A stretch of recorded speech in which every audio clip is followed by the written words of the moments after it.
I left home when I was 10-year old, and I came back, but I left. Me and my dad couldn't get along. And mother tell me you couldn't get along 'cause you're just alike. I thought, mother, you ain't got a brain in mind. Head, but I love you.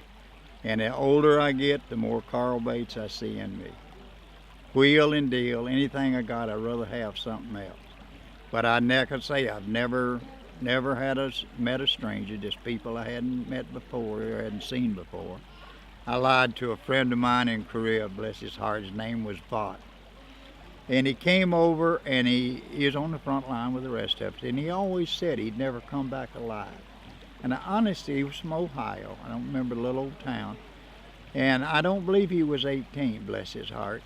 But anyhow, old softy me, he wound up, and me and him had our holds together. And so I used to get letters, and he'd get letters. And I could read some of mine, not much. Like I say, I never tried to read and write. I was pulling crosscut saw when I was 7-year-old, so I didn't go to school. I could have done better, but I didn't do it. Big mistake.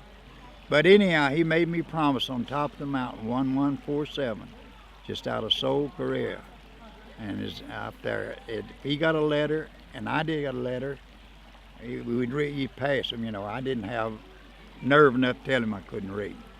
But anyhow, he said, I'm going to tell you right now, so I want you to promise me one thing. And I said, well, what is it, Bob? Because you never learned the first name, and I don't know what it was. He said, you make me a promise. If you go back and I don't, you go to Ohio and see my mother and people and tell them, talk to them. If I go back and you don't, I'm going to Tennessee and talk to your mother. And God, I hope you forgive me. I never done it.